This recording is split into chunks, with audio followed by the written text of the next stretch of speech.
someone insults you and you want to yell back at them. But you know that yelling, anger, that is not a great trait. That's not emulating God. So you contain yourself. You say, you know what? I'm going to let it go.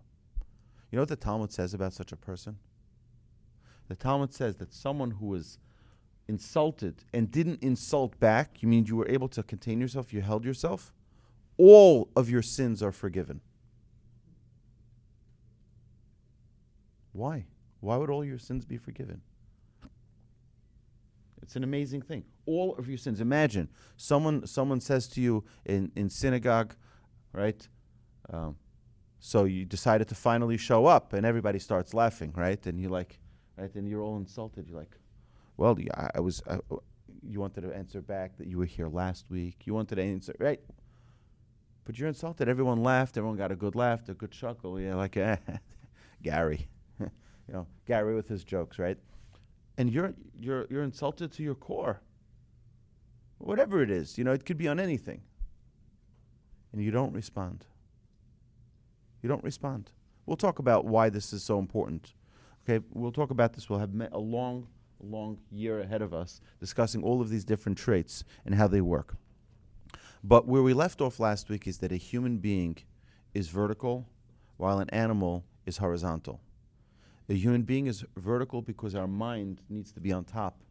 It needs to be our primary decider of how we act, while by an animal, they operate only by instinct. That cat, that little kitten, when it's 1 day old, you put it on the rooftop, it'll walk to the end of the roof. It'll know how to walk. It'll walk to the end of the roof, and it looks down, it sees there's a drop, turns around, walks away.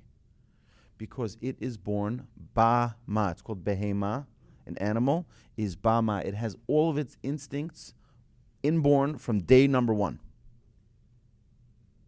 From the moment it is born, it has all its instincts. Now, its instincts get a little sharper over time, but the instincts are there.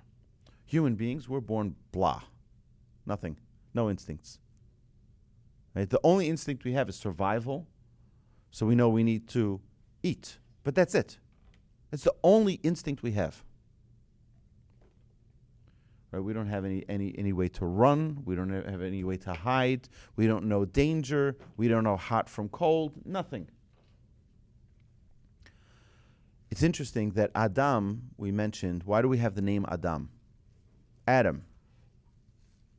So we know because the Torah tells us in chapter 1, I believe it is, or chapter number 2, it says, because God took Adam from the Adamah, from the earth. Right? So there's a couple of understandings to that. Number one, Adamah is earth. Earth, if you don't plant, nothing's going to grow. You don't go at the middle of some field that no one's ever passed through and suddenly find a beautiful orchard. Right? It doesn't work like that. Someone planted it. It doesn't just grow. You're not right in your backyard. You're not just going to have an orange tree growing if you didn't plant an orange. Okay, if you didn't plant it, it's not going to grow. That's Adam. That's man. If we don't plant, we don't sow, we don't grow. We have to work hard on something for it to grow. So that's the first comparison between earth. But there's another comparison, that it's not referring to earth. It's referring to something different. Adam, from the terminology Adameh. Adameh means to emulate. We emulate God. That is our job. Our job throughout our lifetime is to emulate God. God is kind, we're kind. God is merciful, we're merciful. God is forgiving, we're forgiving. And that's the idea. We have all the traits of God. The way in which God acts, we act. So Adam is coming from a very different idea of we're trying to emulate God. Okay? And that's the idea of Adam. But I want to talk about a few animals because it's very entertaining and very enjoyable to understand. The Talmud says that if we did not have a Torah to teach us character, because after all, what do we learn from Abraham, Isaac, Jacob? What do we learn from them? Right? There are many different traits that we learn from them. It's really traits, essentially. We learn hospitality, we learn kindness, we learn forgiveness, we learn prayer. There are many traits. Because we don't see any mitzvahs. We have to just step back a second. What is the Torah? So many think the Torah is a book of rules, right? The book of instruction. But that's not true, because you only have 2 commandments in the entire book of Genesis. You have, right, till you go to the 14th or 15th portion, which is deep in Exodus, you don't have really any significant mitzvahs. So you have 3 in Genesis, 3 mitzvahs in Genesis. Circumcision, right? Be fruitful and multiply, visiting the sick, and that's it. And then you wait all the way till Beshalach in Shmot, in the second book, in Exodus, in the third portion in the second book. And then that's where it starts giving us the list of all these mitzvahs. So this is a really poor book of. Imagine you open up the American Code of Law, and the first book is just telling you stories, right? You're like, give me the laws. Tell me 1, 2, 3, 4, right? No, that's not the way the Torah is. The Torah is not a book of laws. The Torah is a book of life. It's telling you how to live life. So the Talmud asks, if we didn't have the Torah, where would we get those life lessons from? Where would we get those messages of how to conduct our lives? The Talmud says we would learn it from animals. God gave us animals to teach us character traits. And I'll give you a few of them. It says that when Adam named the animals, he spent some time getting to know the animals. Because in the name of every single person, in the name of every single thing is the essence in Hebrew, right? When someone has a name, the letters can combine the characteristic of the individual. So if someone has a name, Avraham, okay, the name Avraham, because it starts with the letter Aleph, usually means, what is the letter Aleph? It's the first letter, but Aleph also comes from the word aluf. Aluf means master. If you look at the way the letter Aleph is written in the Torah, it's a combination of 3 letters. A Yud, and a Vav. That's the number 26. Yud is 10, and Vav is 6. That is God's name. And if you look at the top Yud, it has like a finger like this that points up to heaven to tell you Hashem is right above. Whenever you see the letter Aleph, it's referring to something spiritual. It's referring to a concept of godliness. So anyone who has the letter Aleph in their name is spiritual, has spiritual tendencies. And you take each letter and you derive its essence, and you have a name which defines this person, the character of this person. And it's very interesting. If you know 2 people, David, you probably realize there's some similarities, with those Davids, right? Like, they're similar a little, right? They're not the same, but they're similar. They have some similarities. It's not a coincidence, because your name defines your essence of who you are. Your Hebrew name defines the essence of who you are. So if you were to take an animal like a dog, man's best friend, which I think is the worst insult to humanity. No, I'll tell you why. And I have nothing against dogs. I love dogs. I think dogs are great. But to call that our best friend, that means that perhaps we're incapable of securing a responsible relationship. Let's understand what a dog does. So a guy comes home, he's newly married, and he walks into the house. His wife is so excited. They just got married. They just came back from their honeymoon. It's his first day back at work, and she's all dressed up. She's so excited. Her new groom is coming home for the first time. She's so excited, right? She gets all make-upped, and she's really excited. He comes home. He had one of the worst days at work ever. He's not in the mood of anything right now. He's not in the mood of seeing people. He's not in the mood of talking to people. All he wants is let me sit down, watch my sports, and I don't want anyone bothering me. Okay, so she comes to greet him at the door. Imagine this, right? She comes to greet him at the door, and she's like, "Hey, honey," and he's like, "I'm sorry, I really hate to do this, but I'm not in the mood for this right now. Okay, I really had a very difficult day today at work, and I just need to veg out a little. Okay, I need some time. Give me my television. Now, take a vote here. Who thinks she's going to come do that again the next day? Come and greet him at the door like that? Anybody? Nobody. I don't think so. Why? We know that women are emotional, but women aren't stupid. All right? They're emotional, but they also have a brain. And the brain tells them, it hurt last time. I'm not going to do it again. I don't like to do something that's painful a second time. Let's take that same scenario. She has Rahmanas and she understands Even if she has Rahmanas, still she'll be a little bit, I don't think it's a great idea to put everything on the line. All right? Women, you agree with me?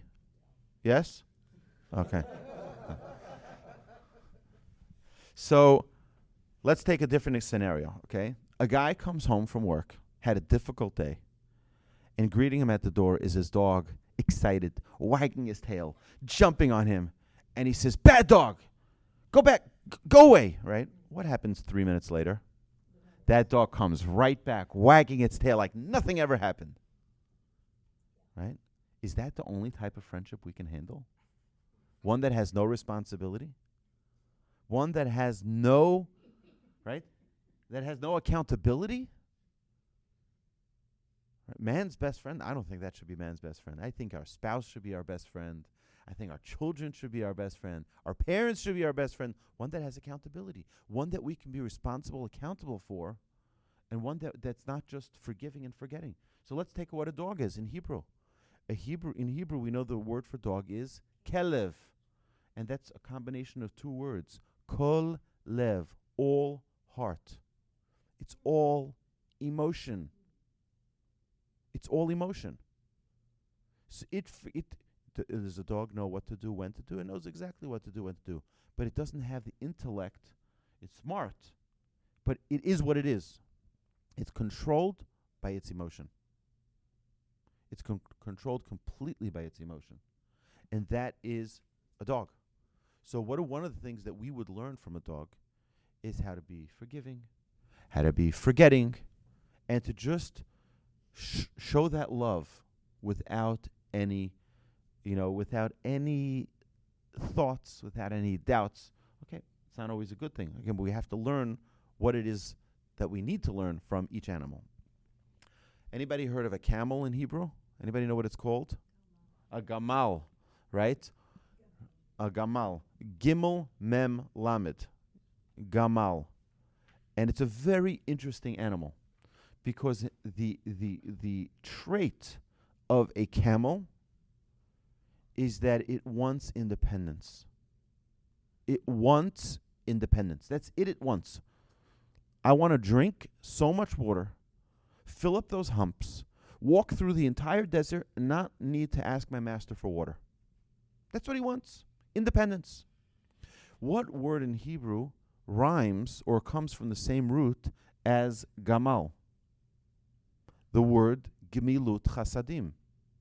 You talk about acts of loving kindness. Gomel chesed. Someone who does acts of kindness. Let's take what is a camel? Independent. It doesn't want to ask for help. What is doing acts of kindness? Putting someone on their feet so that they don't need to ask for help. Right? They say better to teach someone how to fish than to feed them fish. Why? Because if you teach them how to fish, they'll know how to they'll have dinner every night. They won't only need your money tonight. So that is the difference between so that's what we learn essentially from a gamal, a camel, very ordinary animal, right? But extraordinary in the lesson it teaches us of what real kindness is. Someone asks you, can you help me? I'll give you an example of kindness. An incredible story of kindness. So a man once came to the rabbi of his community. This is back in Europe, and it was the eve of Pesach. It's right before Pesach. And he comes to the rabbi, he says, I need you to give me a halachic ruling. I need you to give me a halachic ruling. I don't have money. I really can't afford wine. Is it okay, instead of the 4 cups of wine, that I use 4 cups of milk? Okay, that was the question he asked. Now, when you hear this question from your congregant, you're all the rabbis. Okay, you're the rabbi. Your congregant comes to you and gives you this question. What do you hear from it? He doesn't have enough money for wine, and he wants to know if you can use milk. You know what the rabbi heard from it? He needs some money. If he's going to be drinking milk, he certainly doesn't have money for meat. Right? See, he gave him a larger sum than what he would just need for wine. He says, go buy yourself some meat too. See, the question, there's something you can learn about kindness. Is there something, how do you get this person past the stage that he's at? He's asking about the wine because he really means that. He's not asking for the meat. But you infer from what he's asking, he needs more than that. We'll talk about kindness. It's one of my favorite traits. And we're going to spend a lot of time talking about kindness because kindness is such an essential trait. You know, my grandfather of blessed memory, in his book, when he talks about the trait of kindness, he says something so unique. He brings a verse from the Torah, which we just read 2 weeks ago. And the word says in the Torah, it says that when you see a poor person, see their lackings. See what they're lacking. So my grandfather presented the following challenge to his students. He says, I want you to go back after this session, and I want you to find all of your friends, your roommates, the ones sitting with you by the dining room table. I want you to find what their lackings are. Everybody, every human being has a lacking. Every human being has a lacking. One person needs a word of encouragement. One person needs a smile. One person needs a hug. Everybody needs something. Go, my grandfather told his students, go find the lackings of your fellow. And they would meet every week. He came back the next week. He says, so, how was it? And they had the most difficult time. Because you see, I grow up, every human being, I believe, is the same as me in this way, right? I know what I need. I know when I'm thirsty. I know when I'm hungry. I know when I'm tired. I know when I need the restroom.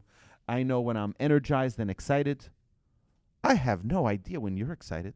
I have no idea when you're hungry or when you're thirsty, except, by the way, people who are more spiritually in tuned. Women. The Torah tells us that women understand their guests. Right? A guy could be sitting with his friend for 2 hours schmoozing on the couch. The wife walks into the house. She just comes back from shopping. She's like, you don't offer him a drink? Don't you? Right? She understands he's thirsty. But he's like, what do you mean? We're just schmoozing. He can get drink. He knows where the drink is, right? Right? No.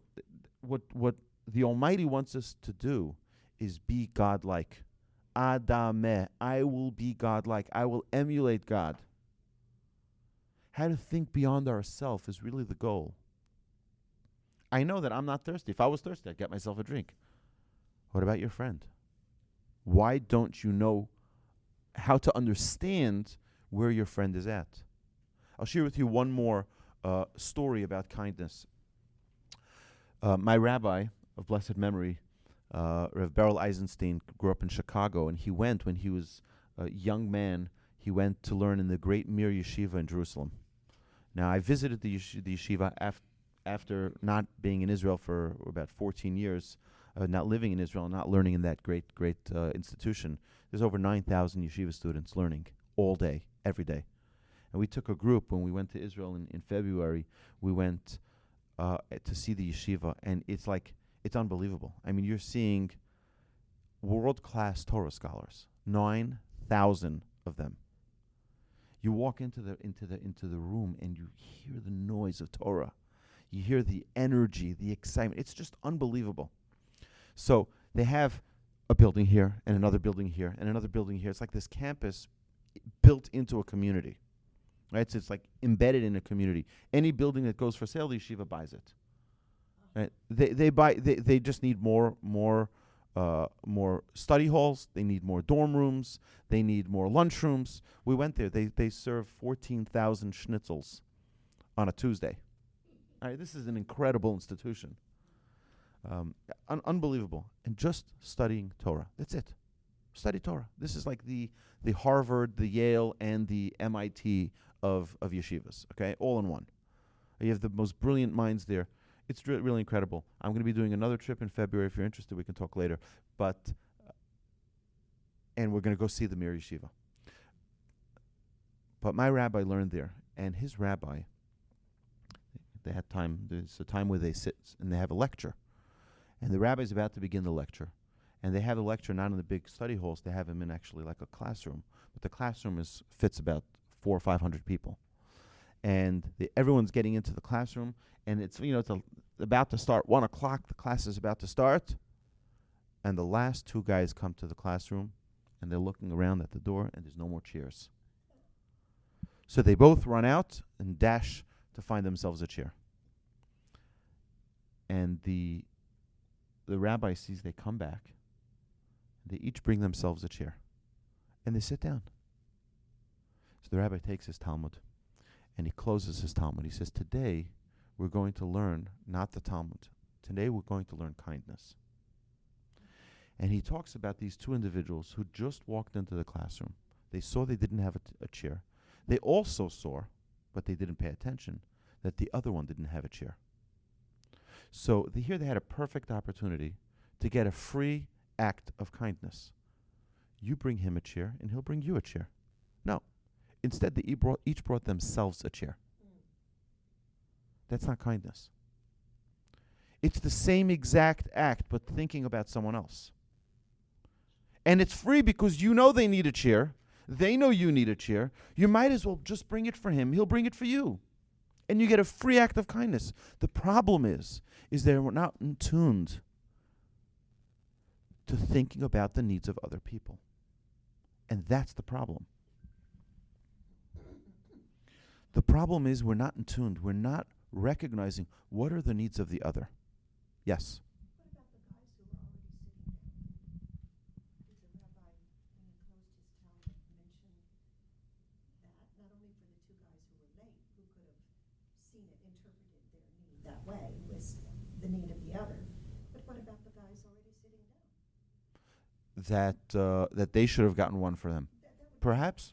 I think this lesson, my rabbi told it to me about 40, 50 years after he heard it from his rabbi. That's how strong of an impact it made on him, that you need to think about someone else. I mean, 10 guys could have jumped out. And potentially they should have. They could have brought 10 chairs for the people that are going to follow them later. That's correct. Right? Bring the whole roll of chairs, right? 100%. But that, you understand, the idea is starting to think about another person. And this, we're all talking about a dog, right? About a dog who is, right, just learning that trait from a camel. Okay, what's another? I'll give you one or two more that animals that we can learn from, and then we'll continue talking about our Mussar traits. Another one would be a nimala, a little ant. It's called a nimala. You know what King Solomon, the smartest of all men, you know what he called a nimala? He says like this: Lech el nimala atzel, lazy one, go to the ant and see how it works. See its ways and become wise. Did you ever see an ant with the sunglasses on, sitting on a beach chair, relaxing, reading the paper? No. You know why? He's busy working. Do you know, King Solomon tells us, the Gaon of Vilna says that in his commentary on what King Solomon says here in this verse, he says that an ant needs one kernel to live through its lifetime. It needs one kernel, that's it. You see it get that kernel, it's going back to his nest, and that's it he needs for his entire lifetime. And it collects over 1,000 kernels throughout its lifetime. It only needs one to live. And he collects over 1,000. You know why?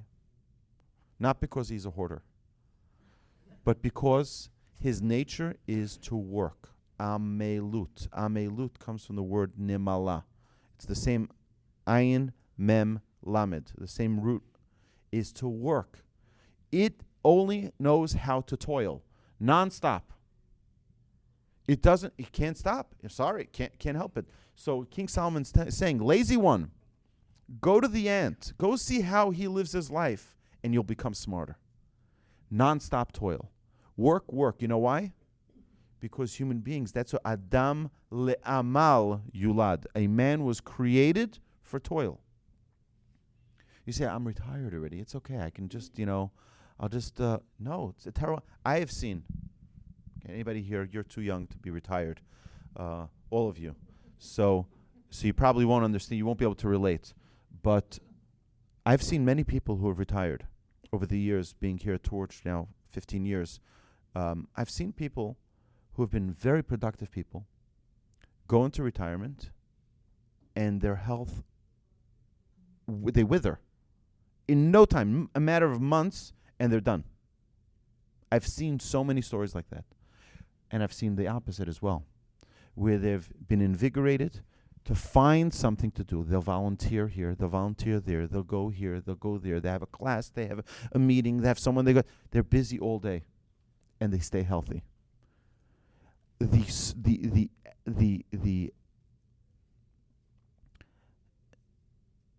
key to success in life is being busy. Yes. Rabbi, one other observation. I don't know if you were going to mention. I was waiting for you to mention it.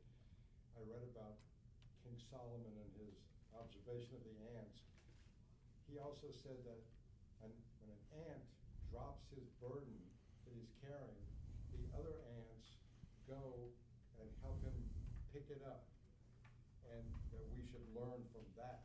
Yeah. So there are many. It's right. That's one amazing one is that they all work together, but also they don't steal. You know, every ant has a unique scent, and once they touch their I guess their little morsel of food, their kernel of food, it gets their smell, and no other ant will ever touch it. Imagine if you touch something and it gets your fingerprint, and now someone says, "Oh, it's not my fingerprint. I'm just going to go move on." Right? Imagine we lived in such a great world, right? But they have that scent that's unique to them, and if you ever notice, they'll come walk by, right? If you ever looked at an ant, I don't know what you call it, a colony, right? So they walk in a straight line one way, they walk in a straight line the other way, and if one of them drops their kernel, everyone's going to walk right around it and continue going. They walk right around it and keep on going. Right? It's not theirs. They're not going to touch it. Right? It's an amazing thing. Either way, thank you. Thank you for bringing that out. So that's one of the things we learned from an ant. Constant work. Constant toil. We don't stop working. Just because we're older and we don't have our job and we succeeded in our career and we have a nice retirement, we have to keep ourselves busy. Adam la'amal yurad doesn't only say when you're young, work, right? No, the idea is to toil. Find something to volunteer, read a book, challenge yourself, get a new career, something to be busy. The last one we'll talk about is a donkey. A donkey. So what is a donkey? A donkey is called in Hebrew, anybody know? Chamor, right? A chamor is a donkey. Now, interestingly, the same word, the same root is chomer. Chomer means material. If you want to understand what materialism is, understand what a donkey is.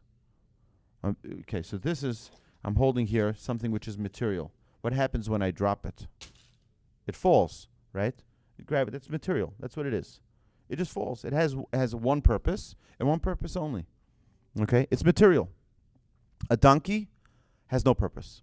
It's just material, right? You know, a horse, has a unique characteristic. It comes from the word sas. It's giddy. It's happy. It jumps. The way in which it runs, it gallops, right? It has some royalty. It's regal. Okay, there's the characteristics of all animals. Everyone has something unique. What is a donkey? blah. It just schleps. That's what it does. You have a load you need to take, a burden you need to take from one place to another place, pack it on your donkey, and it'll schlep it. Does it have a character? No character. It's just material, right? If they want in a crass way, if people want to call someone unintelligent, they'll call them something with a donkey's idea. Okay, that concept of you're just blah, you're just right. You're just material. There's nothing spiritual. There's nothing unique. There's no character. Not using your mind. Just schlep. So, how does that relate to us? This is very interesting. The Talmud says that a very interesting statement. It says that Mashiach, our Messiah, is going to come riding on a donkey. And I don't understand. I mean, come on. Okay, let's be real, okay? We're almost at year 2019 right now. And you're telling me that Messiah, when he comes, he's going to come riding on a donkey. Give me a break, okay? Messiah today should be coming in a stretched limo or come in his private jet or, right? No, it says Mercedes, right? Right? He'll come. I don't think he'll come in a Mercedes. German car, right? But like imagine, right? Mashiach today, Messiah will come riding on a donkey. That's ridiculous. Okay, I hear 1,000 years ago, 2,000 years ago, before they had the automobile, before they had the locomotive, before they had on a donkey. That's crazy. So let's understand what a donkey represents. Like we said earlier, if a donkey represents materialism, it makes a lot of sense.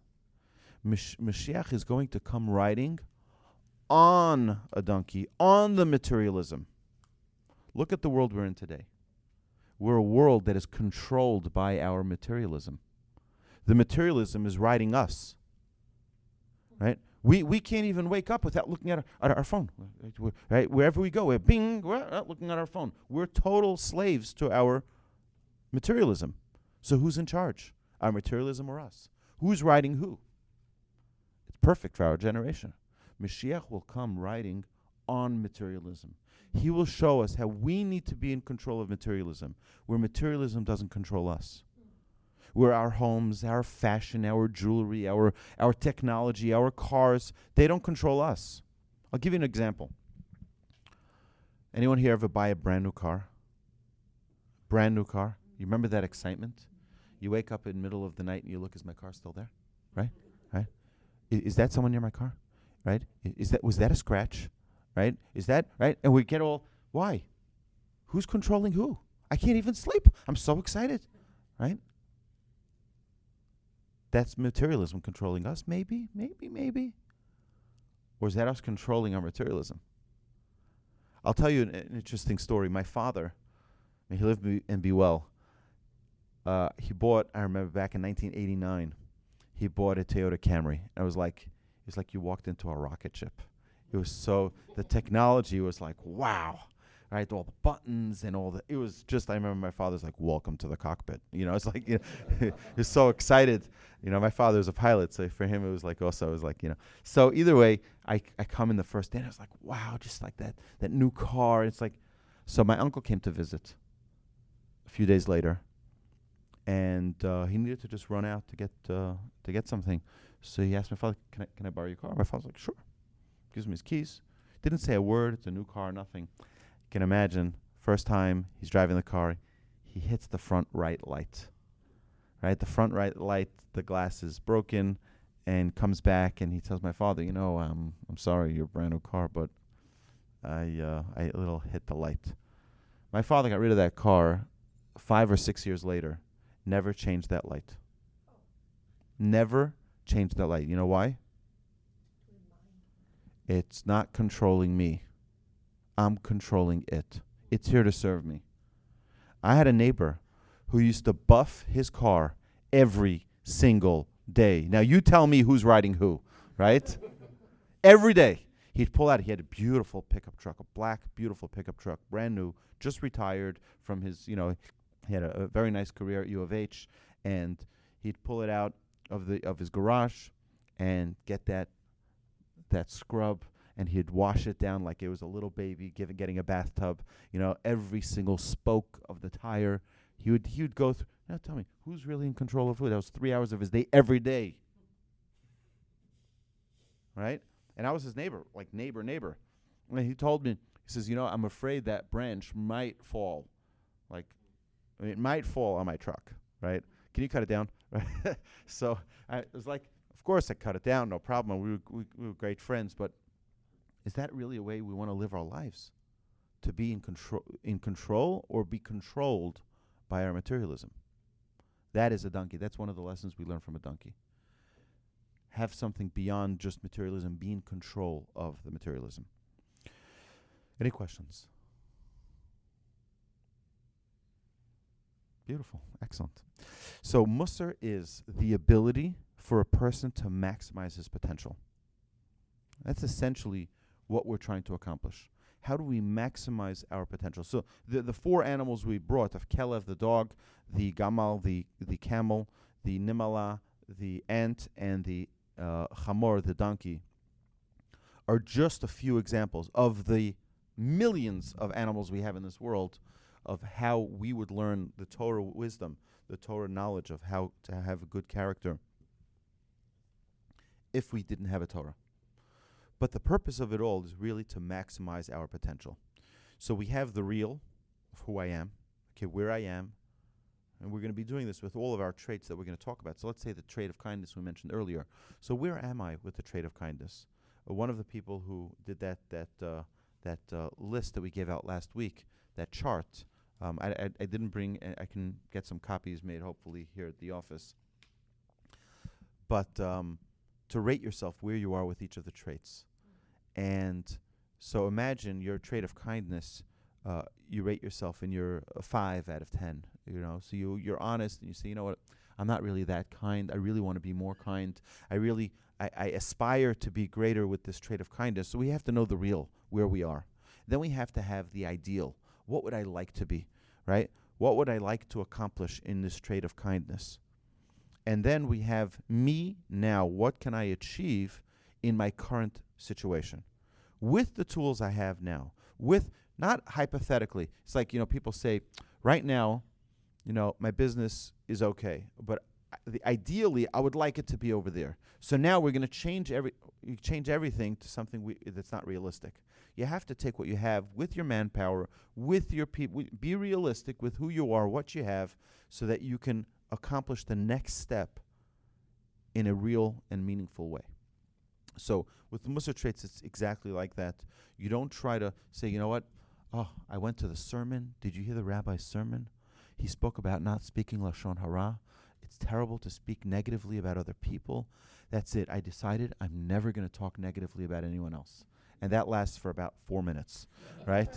Because right after the blowing of the shofar, you walk outside and you go to the guy, oh boy, he blew it, right? And he's like, so, and that's it. And there goes the Lashon Hara, right back into full swing. When we take on something that's insurmountable, something that we cannot accomplish, right? It does damage to us because we accept the thing on ourselves and it's not realistic, and then we say,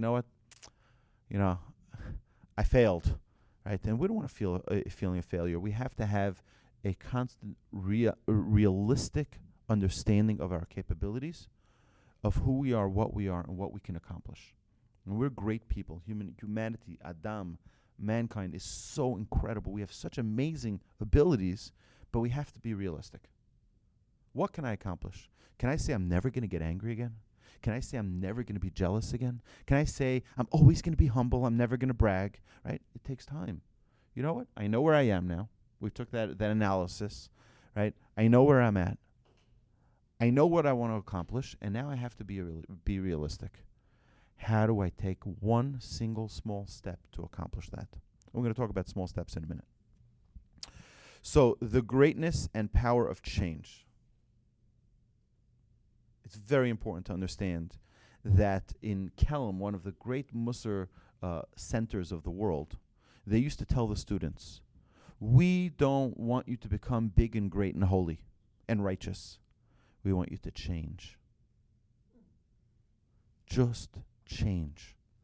Change is the most powerful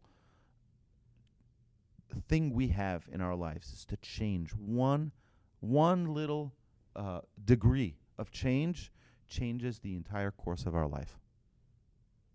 No one's saying change 180 degrees. Turn around, you're going east, go west, and just ignore everything you've done. No. Change 1 degree, you've changed your entire world. Change another degree, you change your... And we're trying to not change everything, right? Don't focus on becoming better. Focus on change. Do you know, it's very interesting. We're entering into the days of awe. We're already in it. Every day since the beginning of the month of Elul, 2 Sundays ago, we blow the shofar in synagogue every morning. And it's to wake us up. It's to give us a wake-up call. You know, it's almost Rosh Hashanah. It's another 2 weeks is Rosh Hashanah. And that's it.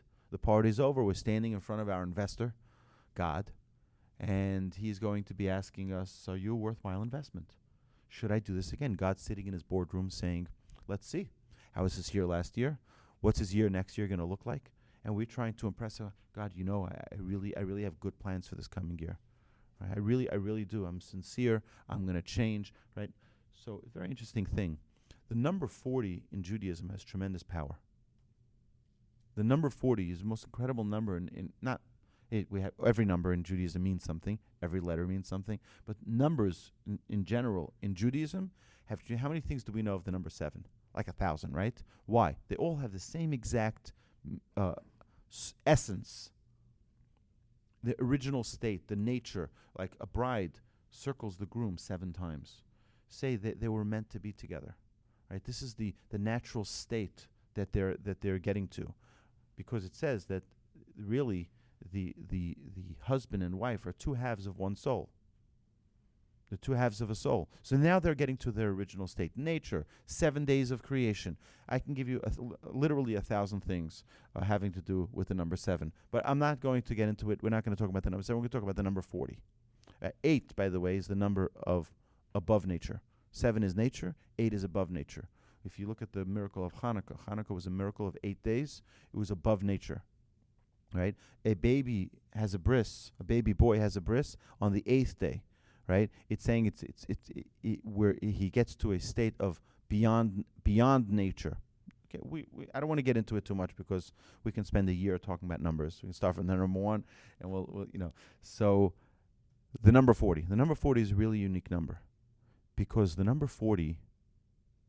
If you look at all of the things that have to do with the number 40, let's start. Okay, we'll list them. Noach and the ark, right? How long did it rain? 40 days and 40 nights. The Jewish people were in the desert for 40 years. When we have the laws of Shabbat, there are 40 laws of Shabbat, 40 main functions, right? 49 laws. Now, they're really 39, so why does it say 40? We'll see why. Right? It says 40 minus 1. Thank you, I can do math. Right? No, it doesn't say 39. It says 40 minus 1. When they give lashes to someone who has sinned, right, the court would give lashes. How many lashes they give? 40 lashes. It was really 39. Again, they need to tell us how to count. 40 minus 1. Right? What's going on here? A bunch of other things that have the number 40. Gestation. 40 weeks. In Jewish law, baby is considered living at 40 days. It gets its first pulse from its brain at 40 days after conception. You have in a mikveh, a ritual bath has to have a quantity of 40 sa'ah of water. It's a quantity, a biblical quantity of water. You think of like a quantity, we think of gallons. We think it has to have 40 sa'ah of rainwater. Why 40? All right. What else do we have in number 40? Right, 40 years in the desert. Moses goes up the mountain, 40 days, right? So what's with this number 40? We constantly see the number 40, right? So our sages tell us, the Maharal really says this, one of the great commentators. He deals a lot with this beautiful analyzation of numbers and other great commentaries on the Talmud. He says the number 40 always has to do with a new creation. Always a new creation is the number 40. What happened with Noach and the flood? God says this world is rotten. We got to start all over again. Okay, so it needs 40 days and 40 nights of rain to wipe away the old world, start a new world.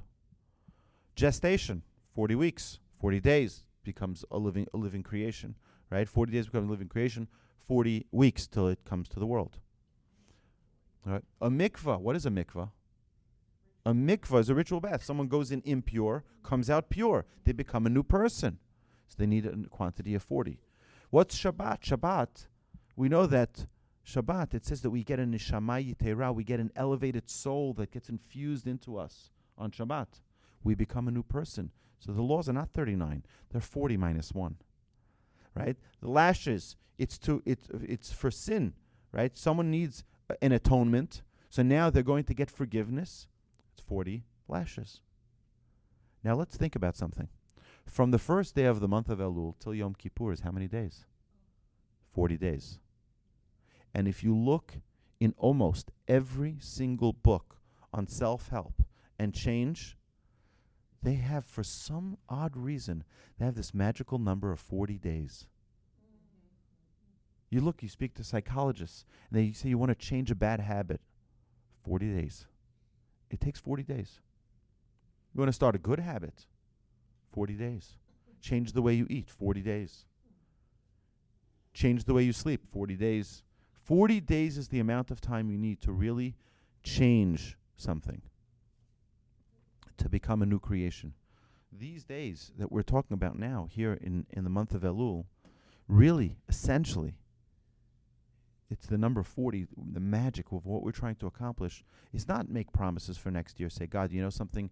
Next year I'm going to be different. Next year I'm not going to oversleep. Next year I'm not going to overeat. Next year I'm not going to, run after my temptations and desires. And next year I'm not going to be sold to my technology. And next year, how about this year?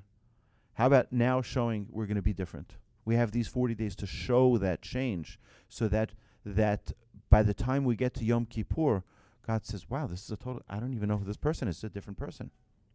It's a different person. They're a different person. And the person, they say, oh, that awolbe from last year, it's a different guy. I can see he's different. He doesn't have the same habits anymore. That's why these days are really important days, why the shofar blowing is done throughout these 40 days to wake us up and tell us, clock is ticking, let's go. Right, it's time for that change to really get into high gear. Abraham, Yitzchak, Isaac, Jacob, Moses, Aaron, all asked God for one favor. Okay, we spoke about Messiah. We know there's a time there's going to be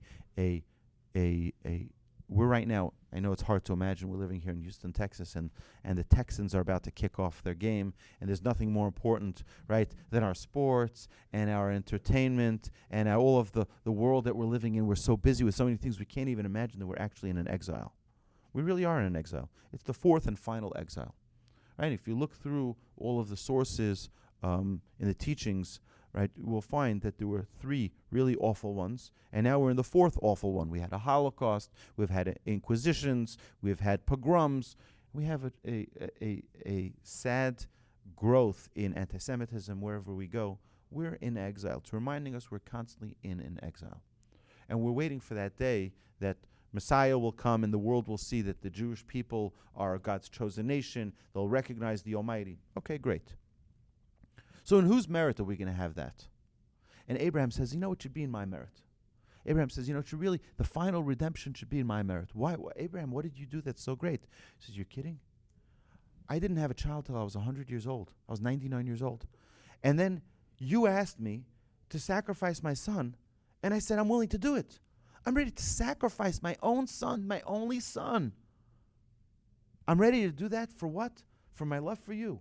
Shouldn't that be enough that the Jewish redemption should be in my merit? God says sacrifice is not enough.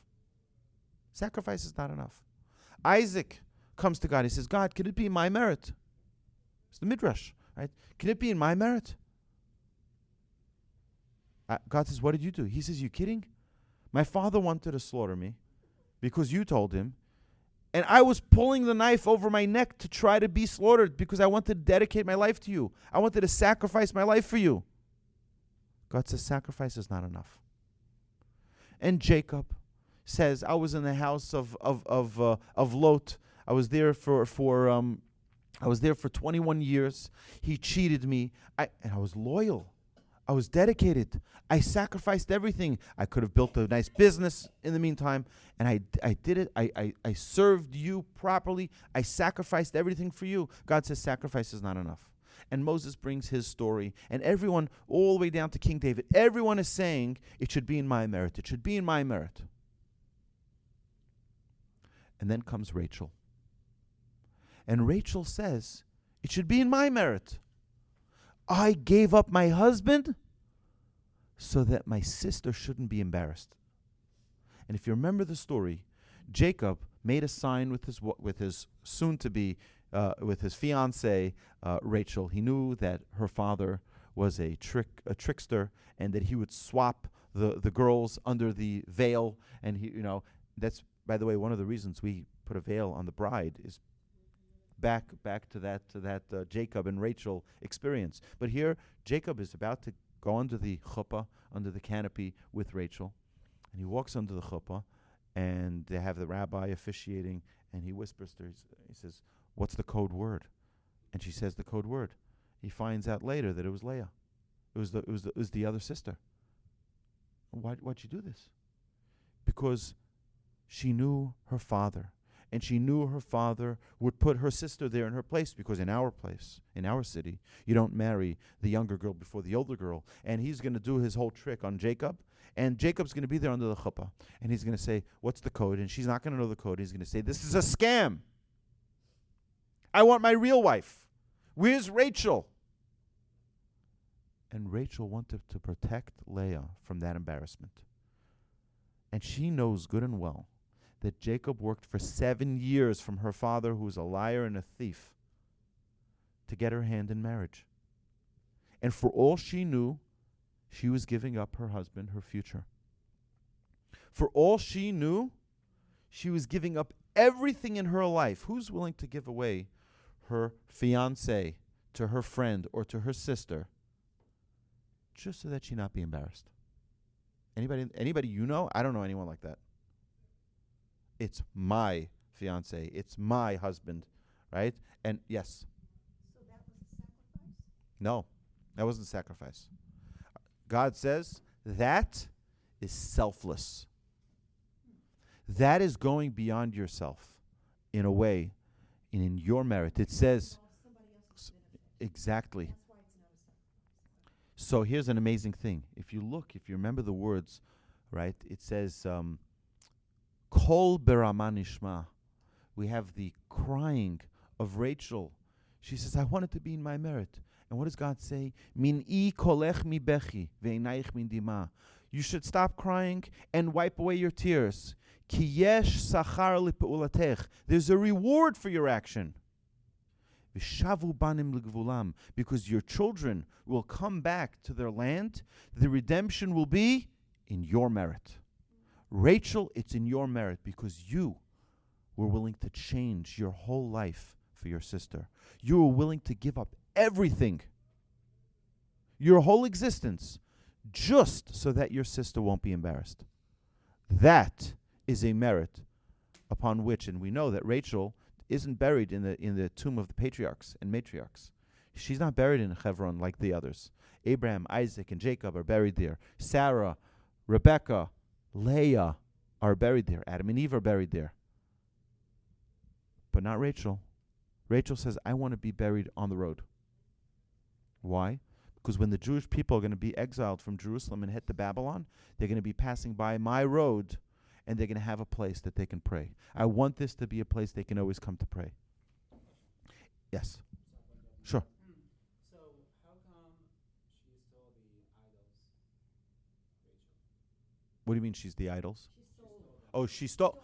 Oh. Her dad's idols. Because she felt that her husband deserved to get paid for his work. And this was going to be the payment. Right? This was the payment. It wasn't stealing even.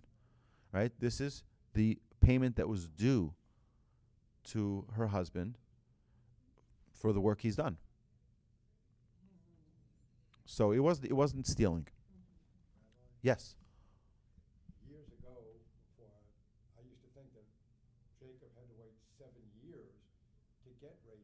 for a wife, but didn't he marry her right after he married Leah? Wasn't it done? No, 7 No, more years. he had to wait another 7 years. During those 7 years, she already had 6 children. During those I thought I had read somewhere where they were actually married within a short time after. I'll look into it. I'm No. I'll look into it. It could be I'm wrong. I don't I don't know everything. I don't know everything. So I'll look into it and I will verify. It's very possible. I always thought that she had to wait the full 7 years Right. to become his wife. Right. It could very well be. You're jogging my memory a little bit. I'm very old, so my memory is right. So the it could be that I remember someplace back there that it was that indeed he did marry her right after, but he had to still work that 7 years. Yeah, still Right. had to work the Yeah, 7 years. I remember something like that. I will look it up and double check it. Well, Okay. it's a pledge, another 7 years into Yeah. it. Oh, okay. Maybe. So I want to share with you another couple of amazing stories. We're running a little bit late, so okay.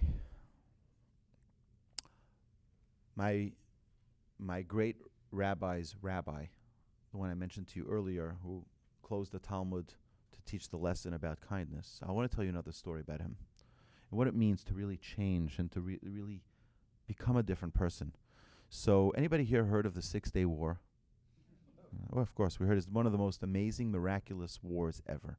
I want to tell you something about this war that most people don't know. Actually, at the Mir Yeshiva building, I showed everyone this story. Okay, so they have under the building of the yeshiva, they have a big, like a bunker, right? A fortified bunker, and the whole community, when the sirens went off during the 6-Day War, this was day 5 of the 6-Day War. They're sitting under the building, right? And the yeshiva building was hit with a mortar shell, and the yeshiva building was right on the Trans-Jordan border. Okay, it was right on the border. In fact, it's probably about 50 feet from the border, and what used to be the border. Now it's Jerusalem proper. But either way, the building got hit with this mortar shell. And if you look at the building, we saw this. There's a whole area on the top of the building where there's new stone there, right, that they replaced to cover the stones that were blown off the building. But the whole building shook, and everyone inside the bomb shelter was like shook, by the it's very powerful. And a woman stood up, and she cried out, "Chaim, I forgive you." Now the rabbi saw this, and he went over to his students after. He says, "I just want you to know something. The war is ending tomorrow." What war ends in 6 days? No war in history. No. Right. What does the rabbi know that nobody else knows? The rabbi said this war is ending tomorrow. And indeed, the war ended the next day. How did he know? What did he know that was so great that the war had to end the next day? He said an amazing thing. He told his students the following. He says, this woman, who was she? She was a woman, a mother of many children, and her husband one day walked out on her. She never got her get. She never got her divorce document. She never got a penny from him. He just walked out and left. She can't marry anybody else. She's a woman who's struggling to raise her children. She's a woman who's struggling to make ends meet. She's a woman who justifiably hates this guy and doesn't forgive him. This is the way you leave us. This is the way you alienate us. And she found the strength within herself to say, I forgive you. To change on such a level, the whole world changes. It is so powerful for someone to be able to overcome. How many times, it's an amazing thing, you'll think about this for a second. Children on a playground. I take your ball, right? You get angry at me, okay? We fight about it, and then we continue playing, right? That's the way kids are. Adults, you insult me for the next 30 years. I won't talk to you. I won't invite you to my children's wedding. I won't invite you to their bar mitzvahs. I won't invite you to any exciting event that I have. Why? You see, children have something that adults don't have. They have a desire to be happy more than they have a desire to be right. Adults have the desire to be right more than they have a desire to be happy. I'm right. Okay, so let's say you're right. So you're right. So what? But you're not going to be happy for the next 20 years. You're not going to have... I know people have come to me and talked to me about this and said, I haven't spoken to my sister in 30 years because she named her child the same name as I named my child. And come on, really? Is it worth not talking to your sibling for 30 years for that? And people get so small. They get so caught up. They get so... For nonsense. Is it worth it? How could you help when the situation is not in your hands? For example, your parents, your uncles, or something like this. It's not in your hands. How could you help? Right. So look, nothing's in our hands. Only our actions are in our hands. Right? I can't control what anybody else does. I can't even, maybe not even influence what someone else does. You have children. You know how much influence you have. Right? Very little, right? You try to create an environment. You try to create a certain circumstance that they grow up with love and endearment and with a passion, right? We try to influence them. We try to give them, but at the end of the day, every person makes their own decision. Every person. I can't decide for anybody else what they're going to do. I can try. I mean, you think about your children. Think about your spouse. Think about can you dictate for someone what they're going to do? No, they decide for themselves. They have their own mind, and they do what they want. The only thing you have is how you can react to it. So someone can be evil, and they can be your family member, and you can decide for it to influence you or not. That's your choice. We have a choice of how. Now, I'm not a therapist. But if someone is in a situation where it's really, if there's abuse or if there's something like that, then absolutely that has to be reported and has to be, that has to be taken care of. There's no question. We should never shove anything under the rug. But we can't change what other people do. We can only change ourselves. And here this woman took upon herself, you know what? I forgive you. And it's changing herself. I want to tell you another story. I'll just the idea of changing one trait, one single trait. Rabbi Yisrael Salanter, the founder of the Mussar movement, the modern day Mussar movement, he used to say that changing one trait is more difficult than learning and memorizing the entire Talmud by heart. That's 2,711 pages of Talmud. It's more difficult to change one trait, arrogance. Right? Someone has the trait of arrogance. Someone has the trait of anger. It's more difficult to change that trait than to learn and know and memorize the entire Talmud. It's very difficult. But we can take a step. One step. My great-grandfather, I mentioned this last week, worked. He was a man of terrible affliction and terrible pain. And he worked on a single trait for 2 years. To reach perfection. The trait was to greet every person with a smile, with a countenance. You see someone, good morning, how are you? Right? You know what, you're having a miserable day? Nobody cares. Right? Show a smile. You walk into an elevator, everyone's like, nobody. Good morning, everybody. Everyone's day changes. How's your day today? Right? Greeting every person with a smile. You're busy. You're cooking. It's the eve of Thanksgiving. You're having family come in, and your neighbor's child comes into the house. Hi, my mom wanted to know if kid, can you get a life? Get out of here. Okay? No. Yes, darling. How are you today? How can I help you? Even in a stressful situation. In every situation, imagine that in every situation we always greeted someone with a smile. What a different world it would be. It took my great-grandfather 2 years to work on that trait. So it's a lot of work. It's a lot of work. But you become a different person. And then you're talking about a person, I think I mentioned this last week, a person who had terrible affliction, terrible pain, suffering. His wife passed away when his youngest child was a few months old. He had many children. And he was handicapped himself. This is back in the 1930s or 1940s. You didn't have medicine like you have today. You didn't have wheelchairs. He needed someone to carry him every day from his house to the yeshiva and the yeshiva back. Suffered his whole life. Notwithstanding his own suffering, greet every person with a smile. He's in pain. He'll greet everyone with a smile. I want to leave off with one thing. Jacob blesses his children. Unbelievable. He blesses them, gives them great blessings. Now, if you look at the blessings, 2 of the blessings make no sense. Shimon and Levi. Simeon and Levi. Right? The Levi. What's their blessing? You know what he tells them? You guys are murderers. You guys use weapons to kill.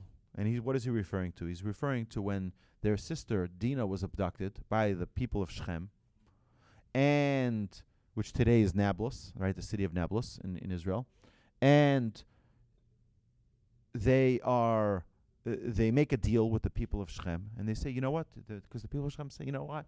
Why are we separated? We should just be family. You know, we'll marry your daughters. You'll marry our daughters, and it's like we'll just be kumbaya, and everything will be great. And so Shimon and Levi say, you know what? It's a deal, no problem. But the men will have to circumcise, right? We'll have to circumcise. They say no problem. They do a circumcision fest, and what happens 3 days after circumcision? That's when you're the weakest and it's the most pain. Shimon and Levi come and they kill the entire city. You're not going to make our daughter into a prostitute. You're not going to make our sister, into a. You're not going to treat her like that. We're a family of royalty. No one's going to treat our sister like that. And it's interesting. That's the blessing that they get? What type of blessing is that? So my grandfather writes a beautiful idea. He says, what's the difference between a blessing and a criticism? It's very interesting. So if you really love someone, the greatest gift you can give them is give them loving, constructive criticism. The greatest gift you can give them. That doesn't mean you should go around criticizing people. Loving, constructive criticism. What does that mean? That means the following. So I see someone has a trait, a negative trait. Right? They have a blind spot. We mentioned last week. Everyone has a blind spot. If you have someone who cares about you, they will see that blind spot. There's a car there. Careful, watch out. Oh, I didn't see it, right? That blind spot for us could be our anger. That blind spot for us could be our jealousy. That many, many terrible traits could be in our blind spot. And we need someone to bring it to our attention. Someone who loves you, someone who cares about you, will bring it to your attention. Jacob here is bringing it to their attention. You have a blind spot. You don't realize this, and I want to bring it to your attention so that you can change. But I want to tell you something amazing. I'll tell you why it's even more powerful than a blessing. So I give someone a blessing, you should win the lottery. Does that mean they're going to win the lottery? No. Maybe, maybe not. Who knows? I'm putting a goodwill out there. I don't know that it'll ever happen. I give you a blessing, right? You should have a good marriage. Does that mean it's going to happen? Doesn't mean anything. I give a blessing. I put out a good wish out there. It could happen, it could not happen. But if I tell someone who I love, someone who I care about, someone who I thought about how to say this properly, I thought about the right time to say it, and I take the time to say it properly, lovingly, caringly, for their benefit, I tell them that criticism, that 1 ounce of constructive criticism, it's in their power, in their ability to influence that change in their life. They can become a different person because I brought it to their attention. You know, my wife is an amazing woman, and she's never done anything to hurt me. except once, right? One time I walked into the house and something happened and there were people there. I was thoroughly embarrassed to the core of my being. I was so embarrassed and humiliated. And I was like, I left the room. I went to my room. I had to change. And it was raining outside. It was a whole thing. Either way, I changed. And I accepted upon myself that I'm not going to say a single word for 2 weeks about this incident. I was thoroughly embarrassed to my core. And 2 weeks later, I wasn't angry. I wasn't mad. I wasn't upset. I made my wife steak dinner with wine. And we sat there at the table and we're talking and we're having a good time. And I felt that at that moment, 2 weeks later, now she's not upset. I said, just a quick little note. 2 weeks ago, and there's no emotion involved. 2 weeks ago, something happened. And I just wanted to bring it to your attention. I'm sure you didn't intend for it to be insulting. I'm sure you didn't intend for it to be embarrassing. But it embarrassed me. My wife didn't even realize it. And she apologized profusely for it. And she said, it didn't occur to me. I'm so sorry. I feel terrible. I would never have said it. I would never have done it. I would never, right? And the whole thing was cleared away. It's as if it never happened. Now imagine the alternative. Imagine right when it happened, I'm like, excuse me? Right, what would have happened? You can imagine. World War IV would break out, right? The whole argument back and forth. Just to wait a little bit, where that criticism can be accepted in a right time, in a right place, with the right thinking it through. I know this person. In what way can I say something that will be effective so that, and obviously, that has never happened again, obviously, and it was such an amazing learning lesson for me that if we, sometimes we criticize because it bothers us, right? It bothers me. And I'll tell you, the Talmud says something really, really, really shocking about criticism. It says that he who criticizes is actually seeing their own flaw. Right? Kol haposel bimumo posel. You see someone, you tell them, why are you such an angry person? You know why? Because we see our own anger. We criticize someone, why are you so stingy? Because we see our own stinginess. We see someone else's negative traits. What we're really seeing, they're a mirror, a reflection of us. So we need to find, the Talmud says, just like it's a mitzvah in the Torah to criticize someone who will listen, it's a mitzvah not to criticize someone who will not listen. If you know they will not listen, it's a mitzvah to keep your mouth shut. Don't say a word. Well, how am I going to know? How am I going to know if they're going to accept it or not? Well, if you don't know that person well enough, you have no business criticizing them. Diffuse the situation. That's right. Yes. I just want to say, I have an older brother who gave me some good advice years ago when, as far as anger and someone confronting me with anger. And his advice was to me was, just walk away. He just told me, just walk away. Just always remember that. And Right. I tried to remember that. Sometimes it's difficult to it's difficult, but yeah. those are words to remember, which I think fit right in with So diffuse and walk away. change What you did. change is a very difficult thing. Especially we inherit certain characteristics and traits from our parents, from our grandparents, this is things we've seen, how they react to certain situations. So we adopt those situations, those responses as well. And it's a very important thing for us to learn how to change them and become a different person. Right? My father, He's a great driver, but he's a very aggressive driver. He doesn't like to. He's an Israeli. He doesn't like to wait for anything. And it was just recently, and it was something I worked on. It's something I worked on for many years. And just recently, my father was here, and there was a car trying to merge into my lane. I said, "Please go right in." My father's like, "I would never do that. I would never do that." And he's like, I don't know how you have the ability to just let them in. I'm like, it's been a lot of work, right? To change is a big thing. And criticism, there's so much to talk about, but we're running late here. So next week we're going to continue talking about small steps, a very, very crucial and fundamental principle before we start talking about actual traits, to talk about small steps. So if there are any questions, I'll be happy to Comment, sure. Rabbi, if I may. You started out your talk today, I missed last week, apologize for that. Forgiven. No. But you started out today speaking that the key and the purpose is to bring what we intellectually know down into the heart. Otherwise, it won't stick with us. It won't go into action. It won't be practical in our life. So how to bring it from the head down into the heart, that's going to be, really quite an interesting. We have a lot of work here. I see. Getting it to the heart. That's right. Because the heart is the bed of our actions. That's what I was going to say. Right. That will come out every time. That's right.